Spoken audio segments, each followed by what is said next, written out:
C'est marrant comme paradoxalement, on est de plus en plus submergé par les informations et pourtant c'est de plus en plus dur de s'informer correctement. En fait, c'est un peu comme la nourriture, man. Plus il y a de choix dans un lieu de vente, plus c'est difficile de bien manger, man. Il y a quelque temps encore, je pensais qu'en recoupant différents médias, on pouvait s'y retrouver. Bon, certes, la vérité n'était visible que derrière le filtre de leur orientation idéologique, mais comme leur orientation divergeait, en les combinant, on pouvait se faire une idée à peu près juste. Alors, menons l'enquête. Ça serait à cause d'un pangolin, ou alors sorti d'un laboratoire.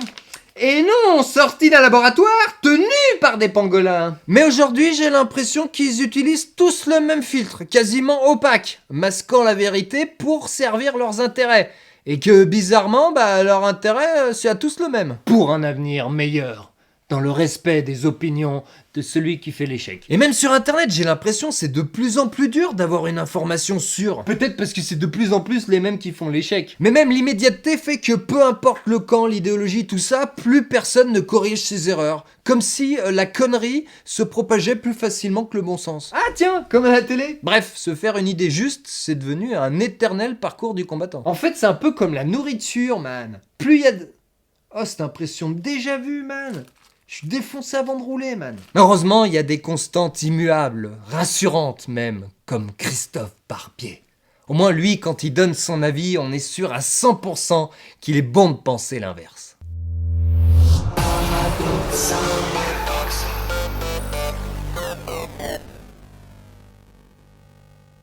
Faut-il rétablir le vote par correspondance? Bien sûr que oui. Ah je vois qu'on se fait pas chier avec le côté thèse, antithèse, synthèse. Ça doit être surfait. On est plus dans question fermée, direct la réponse. Ça va? Oui, ça va. Heureusement qu'en tant qu'éditorialiste consciencieux, il développe juste après. Pendant 1 minute, hein. Hello, faut pas déconner. Le vote par correspondance a été supprimé en 1975 parce qu'on craignait les fraudes. Et c'était une bonne raison, oui.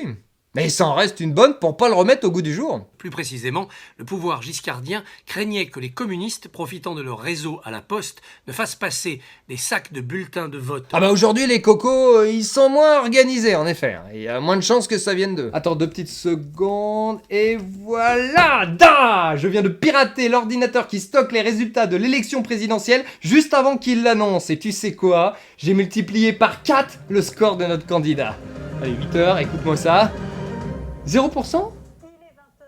Ah bah oui, 4 fois 0, ça fait toujours 0. Mais bon, la fraude pourrait venir d'ailleurs, il y a peut-être quand même pas mal d'employés pour la France Insoumise, ou le Rassemblement National, ou des cadres macronistes. Je sais pas. Ne fasse passer des sacs de bulletins de vote opposés au pouvoir par la correspondance. Nous n'en sommes plus là. Ah, des bulletins de vote opposés au pouvoir, c'est ça qui faisait peur. La fraude aujourd'hui, ce serait plutôt des bulletins de vote pour le pouvoir en place, donc. Et ça, ça a l'air moins grave pour le barbier. Bref, nous n'en sommes plus là. Nous n'en sommes plus là. C'est ce que je viens de dire. Nous n'en sommes plus là. Et pour être honnête, je m'attendais à ce qu'il développe. Le pourquoi la peur de la fraude d'hier n'est plus valable aujourd'hui. Oui, je sais pas, par exemple, savoir en quoi la sécurité a évolué. Parce qu'aux États-Unis, où le vote par correspondance fait polémique en ce moment, et puis même depuis bien longtemps, on voit bien que c'est pas très sûr. Mais non, il en parle pas. Il faut désormais rétablir le vote par correspondance parce que dans certaines régions, se déplacer est difficile. De moins en moins. Enfin, je veux dire, on n'est pas en Australie ici. C'est bien un Parisien, la berbe. Il croit que ça se passe comment, à la campagne? Bon, papa, maman, j'ai fait mon sac, c'est décidé, j'y vais. Je vais voter. Donc on est lundi, j'arrive là-bas dimanche matin au plus tard, et puis je rentre en fin de semaine prochaine. Ok? Pour moins qu'un nouillaille, hein. Allez, je vous ramène quelque chose? Des piles? En fait, assez rares sont les personnes qui peuvent pas du tout se déplacer. Et puis dans ce cas-là, en France, on a déjà le vote par procuration. Beaucoup plus sûr, surtout à grande échelle. Et puis, dans presque toute la France, pour un électorat âgé, aller au bureau de vote n'est pas simple. En tant qu'humaniste, il fait ça pour les personnes âgées. Il s'est pris pour le barbier de sénile. Mais le truc, c'est que les anciens, ils veulent aller voter, ils veulent se déplacer pour le faire. Alors ça dépasse peut-être ce grand éditorialiste, mais les gens veulent vivre réellement, hein, surtout quand ça change quasiment rien. Bon alors, récapitulons, j'ai mon enveloppe avec mon bulletin dedans, et il me reste plus qu'à aller le porter à la poste, hein, qui est à côté de la mairie, là où il y a le bureau de vote. En plus, encore une fois, on a le vote par procuration, où quelqu'un de confiance va en personne faire suivre la volonté de celui dans l'incapacité de se déplacer. Donc pas de fraude, ou au pire, et je dis bien au pire, si la personne de confiance c'est pas vraiment de confiance, un vote frauduleux à la fois, pas des milliers d'un coup. Quand il y a une épidémie, c'est encore pire. Ah, enfin, on y vient. Alors le b.a.-ba du complotisme, c'est de cerner par quels moyens une élite opère un contrôle mental sur les masses. Ça se passe en 3 étapes. Problème, réaction, solution. L'élite crée un problème pour qu'en réaction, on leur demande ce qu'ils vont faire pour le résoudre. Et là, ils proposent des solutions en accord avec ce qu'ils voulaient faire avant même que le problème voie le jour. Alors avec des... Il faut un vote par correspondance juste parce que Covid. Comment veux-tu que ça passe ? Surtout que proposer ça maintenant, quand tu sais ce qui se passe aux États-Unis, c'est juste irresponsable. Attention, il faut une différence par rapport aux États-Unis. Ah, quand même. Excusez-moi, monsieur Christophe Barbier. C'est vrai que si on peut sécuriser le tout d'une façon ou d'une autre, peut-être que... Il faut respecter la date du scrutin. Le cachet de la poste faisant foi, on ne peut pas voter au-delà de ce jour-là. Ah, mais il se fout de nous, en fait, le Barbibule. Il balance un truc, et pour faire le mec équitable, il contrebalance avec rien. Ça me rappelle quelqu'un. Oui, en pleine crise du Covid, ce 2 novembre, nous avons fermé les urgences de l'Hôtel Dieu, le plus vieil hôpital de Paris. Mais, parce qu'il y a un mais, on va en faire un restaurant gastronomique. Tel chien, tel maître.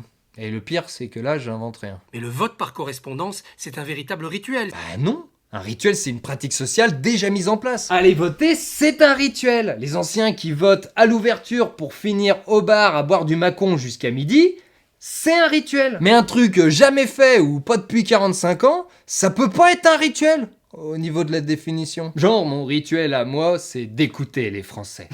Elle est bonne, hein, Jaco ? Moi, je serais parisien, j'aurais un petit rituel, ce serait de faire tous les matins une petite tarte à la crème et d'essayer d'aller entartrer un clown du genre de Christophe Barbier. Parce que je me dis qu'en fonction des quartiers, il doit en avoir quand même un paquet au mètre carré. Mais le vote par correspondance, c'est un véritable rituel. C'est prendre un bulletin, le mettre dans une enveloppe. C'est moins déshumanisé, c'est moins désacralisé que le vote électronique. Il va tellement loin dans la mauvaise foi qu'arrive à un moment, il se rate. C'est moins déshumanisé, c'est moins désacralisé que le vote électronique. Ça, le c'est moins, ça veut dire que ça l'est au moins un petit peu vis-à-vis du vote normal. Mais c'est pas parce qu'il y a pire que c'est bien. Ou d'un simple clic, on fait ses choix sans savoir si là aussi il n'y aura pas des bugs ou des fraudes. Voilà. Tout est dit. Il concède, peut-être sans le vouloir, avec son « là aussi », qu'on ne saura pas s'il y aura des fraudes ou non, aussi bien avec le vote électronique qu'avec le vote par correspondance. Mais bon, il y en a un qui est moins déshumanisant, donc ça passe. Non mais Christophe Barbier l'a dit, même si c'est pas parfait, il faut choisir. Alors tant qu'à faire, autant prendre le moins pire. Et c'est son meilleur argument. C'est un peu mieux que le vote électronique. Déjà, j'ai des doutes, mais quand bien même. Depuis quand on est obligé de choisir entre deux merdes ? On n'est pas au second tour des élections présidentielles. La leçon, c'est que si tu veux mettre au pouvoir une belle merde que t'as pondue, suffit d'en pondre une deuxième plus repoussante et de la mettre en face. Oui, rapidement, rétablissons le vote par correspondance. Non, ne rétablissons pas le vote par correspondance. Déjà parce que, comme il l'a dit lui-même, on pourra jamais être sûr de l'absence de fraude. Et finalement, peu importe qu'il y ait des fraudes ou non, ce qui est sûr, c'est qu'il y aura toujours suspicion. Même d'après le rapport de la commission Carter-Baker sur la réforme des élections, le vote par correspondance est une des principales sources de fraude. Et cette commission encourage à bien redéfinir les avantages et les inconvénients de celui-ci. Mais voilà, depuis 2005, rien n'a été vraiment fait. Trump voulait réduire le vote par correspondance, les démocrates, au contraire, le popularisaient. Ce qui était un peu fait grâce, ou plutôt à cause, du Covid. Et quand le peuple n'a plus confiance en ces élections, c'est la démocratie qui signe son arrêt de mort. Remarque, si elle est morte, la démocratie, elle pourra voter Biden, et bim ! Faut avouer que l'agenda est quand même bizarre. Proposer le vote par correspondance maintenant, c'est tellement con.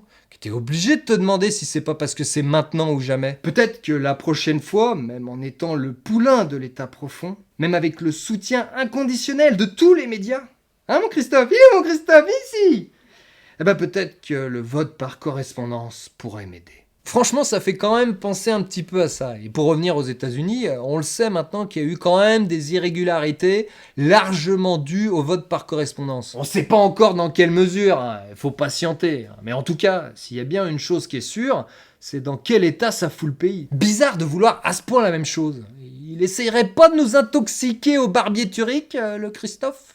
Peut-être que le meilleur paradoxe, c'est que ce Christophe Barbier sera le premier à être tondu. Paradoxe !